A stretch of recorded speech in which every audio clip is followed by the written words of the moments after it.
Estos supuestos líderes del mundo que la gente ha elegido como salvaguarda de la Constitución y de las naciones parecen ser los traidores, y detrás de ellos, en las sombras comparativamente, hay un pequeño grupo de hombres y mujeres que su único objetivo es esclavizar a todo el mundo y a la humanidad con su complot satánico de un único gobierno mundial.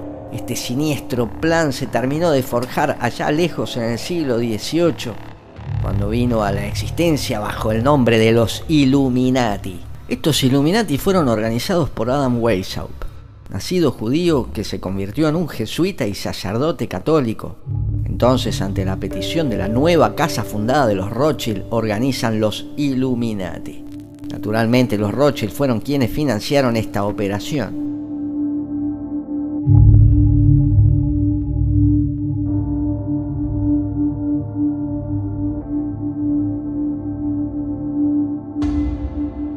Y toda guerra desde entonces, comenzando también por la Revolución Francesa, promovida por los Illuminati. Y estas han sido promovidas por la sociedad secreta bajo diferentes nombres y disfraces. Y esto es porque tras haber sido expuestos y prohibidos 3 o 4 años más tarde de su fundación, antes de que se cumpliera el año 1800, aproximadamente en 1780 y pico, ya estaban prohibidos los Illuminatis. Y se hizo muy notorio. Weishaupt y sus cómplices conspiradores comenzaron a operar bajo otros nombres. En los Estados Unidos, por ejemplo, un siglo más tarde, después de la Primera Guerra Mundial, establecieron el Concilio de Relaciones Exteriores, comúnmente conocida como CFR. Y estos son los Illuminati, y la jerarquía, las mentes maestras, son la extensión, los descendientes de los conspiradores originales, los Illuminati originales.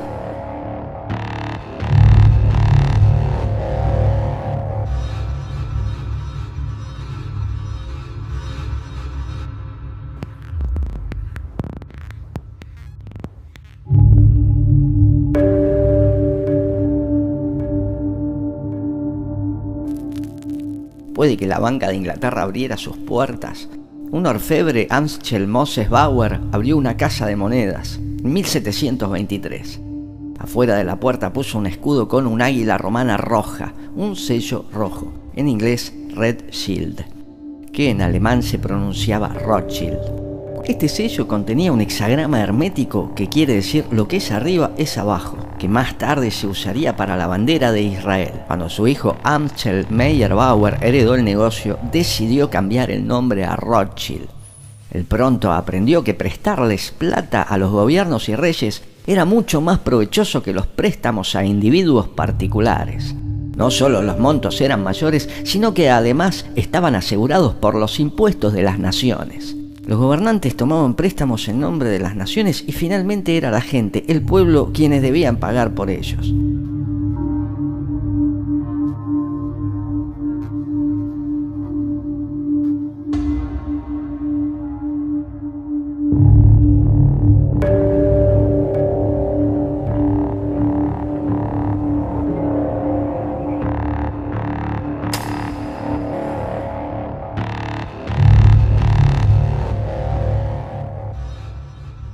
Amschel Meyer Rothschild tuvo 5 hijos y los entrenó a todos en las habilidades de la creación del dinero. Los envió a las capitales más grandes de Europa para abrir sucursales del floreciente negocio bancario familiar.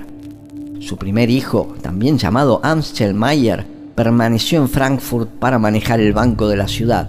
Su segundo hijo, Salomón, fue a Viena. El tercero, Nathan, seguramente el más inteligente, fue enviado a Londres a los 21 años.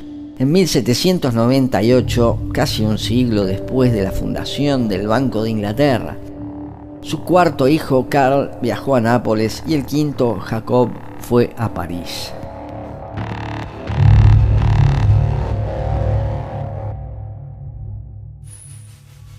Nathan Rothschild, durante los 7 años que estuvo en Inglaterra, incrementó la tajada de 20.000 libras que le dio su padre en 2.500 veces, nada más y nada menos.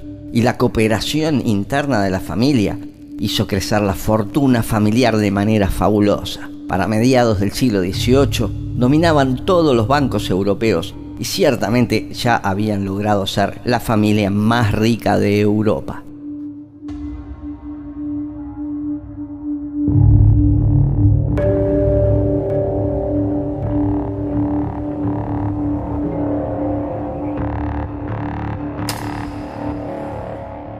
En Estados Unidos financiaron a los Hermans y las vías férreas, a los Vanderbilt y la prensa, a los Carnegie y la industria del acero y muchísimos otros. De hecho, para la Primera Guerra Mundial se creía que J.P. Morgan era el hombre más rico del mundo, pero después de su muerte se descubrió que era solo un lugarteniente, un testaferro de los Rothschild. Se terminó descubriendo que eran dueños del 90% de las empresas de J.P. Morgan. Para 1850, James Rothschild, de la rama francesa de la familia, poseía más de 600 millones de francos, que era más plata que la que tenían todos los bancos de Francia juntos. Él hizo construir una mansión al este de París llamada Perrier. Wilhelm I dijo que ni los reyes podían permitirse algo así, y eso solo podía pertenecer a Rothschild. Un comentador francés del siglo XIX declaró que existía un solo poder en Europa, y este poder eran los Rothschild. Y no hay evidencia de que algo haya cambiado, tanto en las finanzas de Europa como en las de todo el mundo.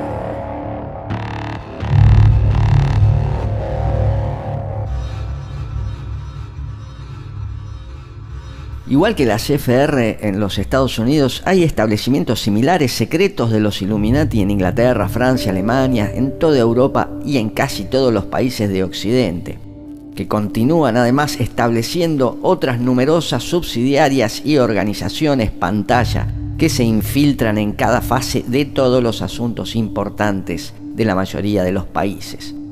Pero siempre las mentes maestras de estas operaciones son los grandes banqueros internacionalistas, que están controlados por los Rothschild. En las guerras napoleónicas, una rama financió a Napoleón, otra financió a Inglaterra, a Alemania y a otras naciones contra Napoleón. Y ambas ramas eran las verdaderas mentes maestras de los Illuminati.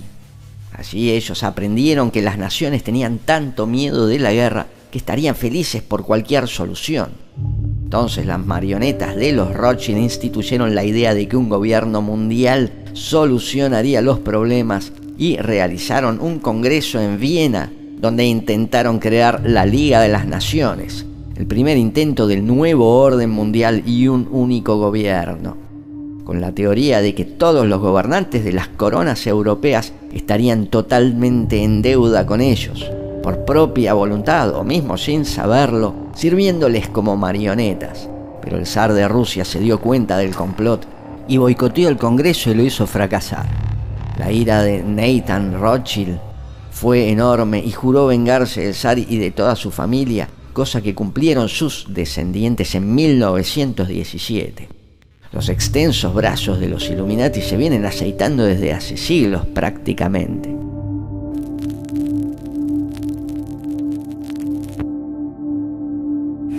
Out of these troubled times, our fifth objective, a new world order can emerge, a new era, freer from the threat of terror, stronger in the pursuit of justice, and more secure in the quest for peace. An era in which the nations of the world, east and west, north and south, can prosper and live in harmony.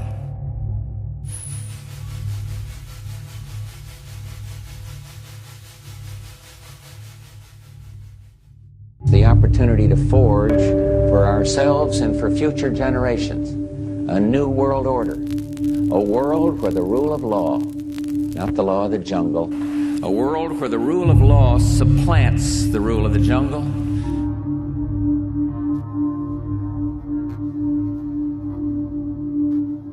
It is a big idea, a new world order. A world in which there is the very real prospect of a new world order.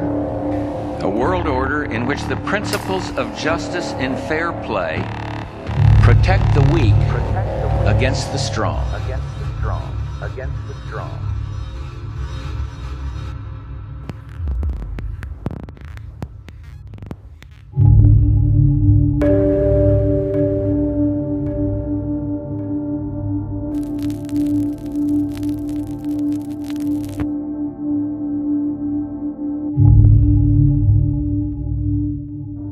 supuesto que en la Segunda Guerra Mundial también financiaron a todos los bandos. Ya habían promovido, apoyado y apuntalado a la revolución bolchevique a principios del siglo XX.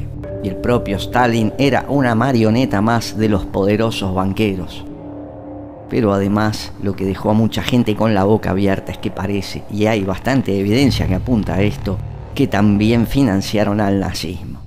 Recién vimos cómo George Bush padre, otra marioneta de los Rothschild y su gobierno único mundial, defendía fervorosamente esta idea. Porque su propia familia, su padre Prescott Bush, había apoyado a Hitler y tal como figura en el libro de James Warburg, los mismos banqueros judíos norteamericanos habían financiado a Hitler.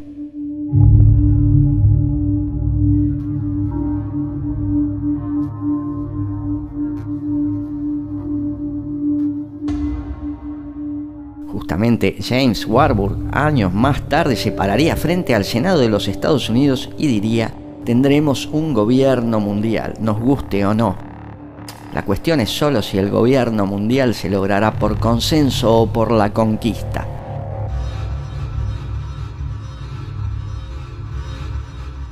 Es decir, habían financiado a todos los bandos en todas las guerras, incluido el genocidio armenio por parte de los turcos. Pero el estupor no termina ahí. Los resultados de ADN de la esposa de Hitler, Eva Braun, demostraron que era judía de la línea de los Askenazi, casualmente la misma línea de sangre que los Bauer o Rothschild.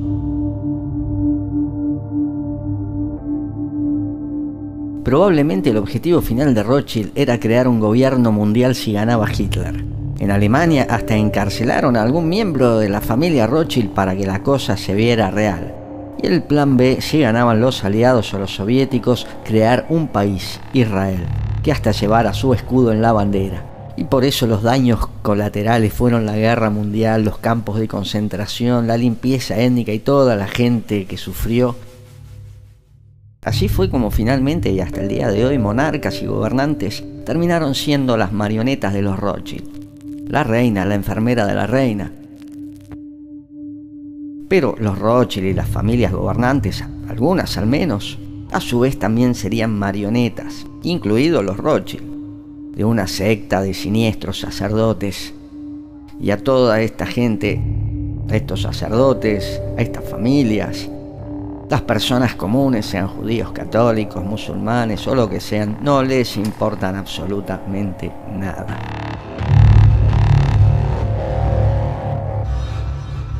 No tiene que ver ni con el judaísmo, ni con el catolicismo, ni con ninguna religión. Únicamente tiene que ver con el poder y el control. Lo único que les importa realmente es el poder y el control. Control, control, control, control.